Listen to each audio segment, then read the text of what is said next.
Bill, the ventriloquial rooster. When we were up country on the selection, we had a rooster at our place named Bill, said Mitchell, a big mongrel of no particular breed, though the old lady said he was a Brahma, and many an argument she had with the old man about it too. She was just as stubborn and obstinate in her opinion as the governor was in his. But anyway, we called him Bill and didn't take any particular notice of him till a cousin of some of us came from Sydney on a visit to the country and stayed at our place because it was cheaper than stopping at a pub. Well, somehow this chap got interested in Bill and studied him for 2 or 3 days, and at last he says, "Why, that rooster's a ventriloquist." "A what? A ventriloquist? Get along with you." "But he is. I've heard of cases like this before, but this is the first time I've come across. Bill's a ventriloquist, right enough." Then we remembered that there wasn't another rooster within 5 miles, only our neighbour, an Irishman named Page, didn't have one at the time, and we'd heard another cock crow, but didn't think to take any notice of him. We watched Bill, and sure enough, he was a ventriloquist. The caw-caw would come all right, but the caw-caw would come from a distance, and sometimes the whole crow would go wrong and would come back like an echo that had been lost for a year. Bill would stand on tiptoe and hold his elbows out and curve his neck and go 2 or 3 times as if he was swallowing nest eggs and nearly break his own neck and burst his gizzard. And then there'd be no sound at all where he was, only a cock crowing in the distance. And pretty soon we could see that Bill was in great trouble about it himself. You see, he didn't know it was himself. He thought it was another rooster challenging him, and he wanted badly to find that other bird. He would get up on top of the wood heap and crow and listen again, and crow and listen. And then he'd go up to the top of the paddock and get up onto the stack and crow and listen there. Then down to the other end of the paddock and get up on the mullock heap and crow and listen there. Then across to the other side and on a log among saplings and crow and listen some more. He searched all over the place for that other rooster, but of course he couldn't find him. Sometimes he'd be out all day crowing and listening all over the country, and then come home dead tired and rest and cool off in a hole the hens had scratched for him in a damp place under the watercast sledge. Well, one day Page brought him a big white rooster, and when he let it go it climbed up on Page's stack and crowed to see if there were any more roosters around here. Bill had come home tired, and it was a hot day, and he'd rooted out the hens and was having a spello under the cask when the white rooster crowed.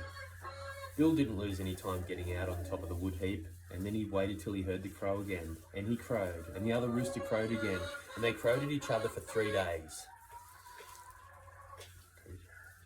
I've lost my spot. And called each other all the wretches they could lay their tongues to. And after that, they implored each other to come out and be made into chicken soup and feather pillows. But he'd neither come. You'd see there were 3 crows. There was Bill's crow, the ventriloquist crow, and the white rooster's crow. And each rooster thought that there were 2 roosters in the opposition camp, and that mightn't get fair play, and consequently, both were afraid to put up their hands. But at last, Bill couldn't stand it any longer. He made up his mind to go and have it out, even if there was a whole agricultural show of prize and honourable mention fighting cocks in Page's yard. He got down from the wood heap and started off across the ploughed field, his head down, his elbows out, and his thick awkward legs prodding away at the furrows behind for all they were worth. I wanted to go down badly and see the fight and barrack for Bill, but I daren't because I'd been coming up the road late, and the night before with my brother Joe there was about 3 panels of turkeys roosting along the top rail of Page's front fence, and we brushed them with a bow, and they got up such a blessed gobbling fuss about it that Page came out in his shirt and saw us running away. I knew he was laying for us each with a bullock whip. Besides, there was friction between the 2 families on account of a thoroughbred bull that Page borrowed and wouldn't lend to us, and that got into our paddock on account of me mending a panel in the party fence and carelessly leaving the top rail down after sundown while our cars were moving around there in the saplings. So there was too much friction for me to go down, but I climbed a tree as near as the fence as I could and watched. Bill reckoned he'd found that rooster at last. The white rooster wouldn't come down from the stack, so Bill went up to him, and they fought there till they tumbled down the other side. I couldn't see any more. Was I wild? I'd have given my dog to have seen the rest of the fight. I went down to the far side of Page's fence and climbed a tree there, but of course I couldn't see anything, so I came home the back way. Just as I got home, Page round the front and sung out, "Inside here!" And me and Jim went under the house like snakes and looked out round a pile. But Page was all right. He had a broad grin on his face and Bill safe under his arm. He put Bill down on the ground very carefully and says to the old folks, "Your rooster knocked the stuffing out of my rooster, but I bear no malice. 'Twas a grand fight." And then the old man and Page had a yarn and pretty friendly after that, and Bill didn't seem to bother anymore about the ventriloquism. But the white rooster spent a lot of time looking for that other rooster. Perhaps he thought he'd have better luck with him. But Page was on the lookout all the time to get a rooster that would lick ours. He did nothing else for a month but ride round and inquire about roosters, and at last he borrowed a game bird in town, left £5 deposit on him and brought him home. And Page and the old man agreed to have a match, about the only thing they'd agreed upon for about 5 years. And they'd fix it up for a Sunday when the old lady and the girls and kids were going on a visit to some relations about 15 miles away, to stop all night. The governor made me go with them on horseback, but I knew what was up, and so my pony went lame about a mile along the road, and I had to come back and turn him out in the top paddock, and hide the saddle and bridle in a hollow log, and sneak home and climb up on the roof of the shed. It was an awful hot day, and I had to keep climbing backward and forward over the ridgepole all morning to keep out of sight of the old man, for he was moving about a good deal.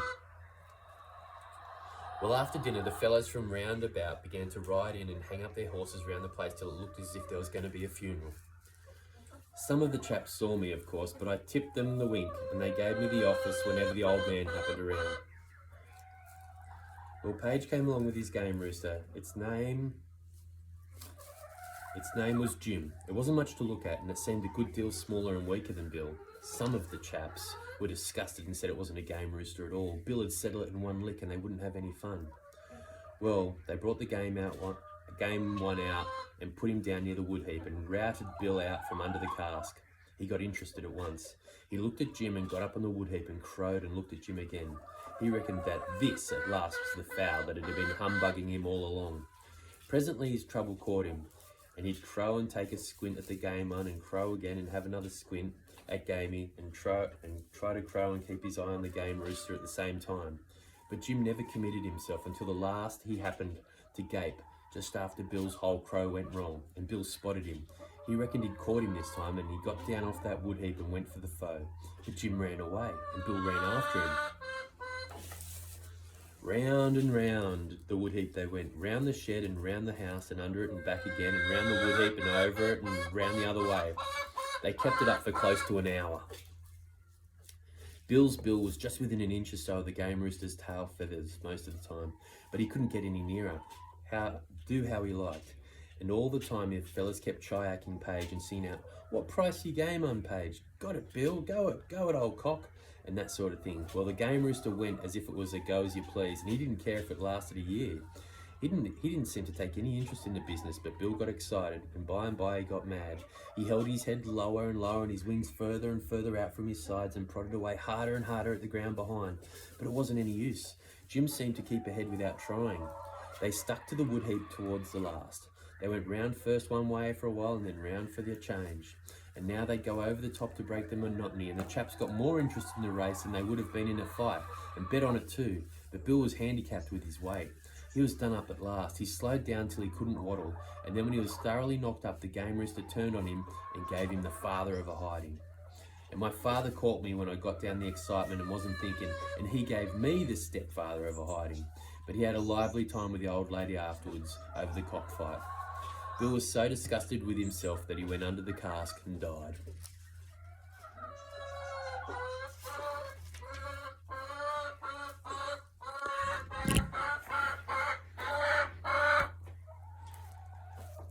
Oh, Bill.